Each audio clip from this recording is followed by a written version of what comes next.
उन्होंने कहा उनका भी फैसला हो चुका, उन पर रेड लाइन लग गई, वो असेंबली में नहीं आ सकते। इसलिए कभी कभी मैं इस दुखे दिल से अपनी जमातों को कहता हूं, ये इलेक्शन वाला रास्ता छोड़ो, इस इलेक्शन इस सिस्टम पे लानत भेजो और मैदान में निकल कर निजाम मुस्तफा के इनकलाब के लिए जिद्दोजहद करो।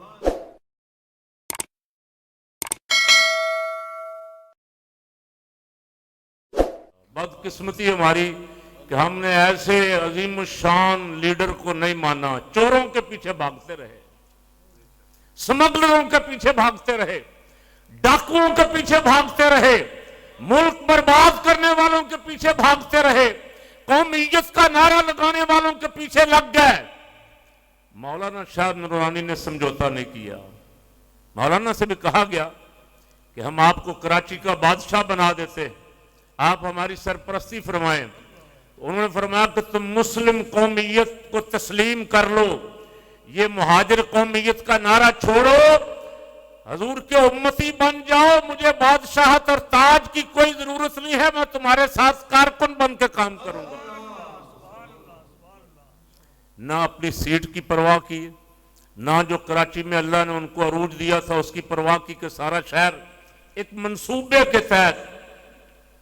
अब मंसूबा किसने बनाया था मुझे कहने की जरूरत नहीं है, अब तो बहुत सारे लोगों को समझ आ रहा है कि मंसूबे कौन बनाता है। यहां इक़्तिदार किससे छीनना है, किसको देना है, ये तो बच्चे बच्चे को पता चल चुका है ना। समझ आई कि नहीं?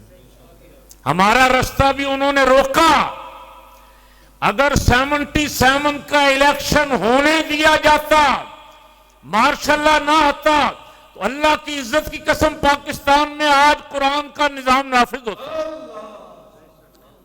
77 में जमीयत उलमा पाकिस्तान नंबर 1 पे थी, मुस्लिम लीग नंबर 2 पे थी, बाकी सब पार्टियां नीचे थी।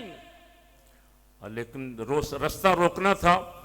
मौलवी, हाफिज, कारी, दाढ़ी वाला, पगड़ी वाला उनको पसंद नहीं है। क्यों? वो उनकी पसंद से आते हैं, वाशिंगटन वालों की पसंद से, और वही पसंद करेंगे ना जो वाशिंगटन को पसंद है। बात समझे कि नहीं? बहुत समझदार लोग हो गए, इशारे भी समझ जाएंगे इंशाल्लाह। मौलाना शाह नूरानी रहमतुल्लाह अलैह का रास्ता रोका गया। 93 के इलेक्शन में हजरत साहब मुजफ्फरगढ़ से खड़े हुए, लोग गाड़ी के पीछे दौड़ते थे, जो कारकुन वहां वर्क करने के लिए गए हुए थे उनसे होटलों वाले खाने का पैसा नहीं लेते थे, बसों वाले उनसे किराया नहीं लेते थे, हजरत साहब की गाड़ी के टायरों को हाथ लगा लगा के भी चूमते थे। अब मुझे मेरे एक मुक्तदी ने गोलबर्ग से, वो उस वक्त GHQ में बहुत बड़े ओहदे पे था, आज वो कब्रिस्तान में है, अल्लाह उसको गरीक रहमत करे, मुझे उसने कहा इलेक्शन ना लड़े। मैंने कहा क्यों? उन्होंने कहा फैसला हो चुका है, किसको लाना है।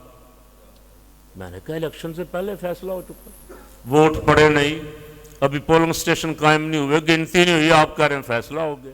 उस वक्त ये बात समझ नहीं आती थी कि कैसे फैसला, अब समझ आती है कि फैसले कहाँ होते। मैंने कहा मौलाना शाह नूरानी जहां से लड़ रहे हैं वो तो इलाके के लोग आशिक हैं उनके। उन्होंने कहा उनका भी फैसला हो चुका, उन पर रेड लाइन लग गई, वो असेंबली में नहीं आ सकते। उन्होंने ज़ियाउल हक की बड़ी मुखालफत की है। अब आप समझ गए इस इलेक्शन को। इसलिए कभी कभी मैं इस दुखे दिल से अपनी जमातों को कहता हूं, ये इलेक्शन वाला रास्ता छोड़ो, इस इलेक्शन इस सिस्टम पे लानत भेजो और मैदान में निकल कर निजाम मुस्तफा के इनकलाब के लिए जिद्दोजहद करो।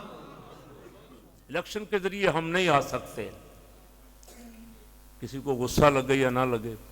इलेक्शन के लिए अब कम से कम एक सीट पे 50 करोड़ रुपया चाहिए, सबसे पहली बात तो ये। दूसरा आशीर्वाद चाहिए रावलपिंडी से। ये दो चीजें हों तो आप इलेक्शन लड़ सकते हैं। और फिर 50 करोड़ रुपया खर्च करके भी जीतेंगे कि नहीं जीतेंगे कोई पता नहीं। पसंद नापसंद, और जाहिर है हम तो नापसंद ही हैं।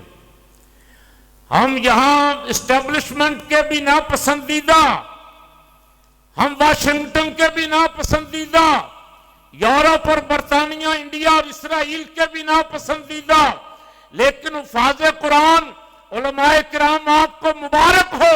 कायदे अहले सुन्नत फरमाया करते थे, ये पसंद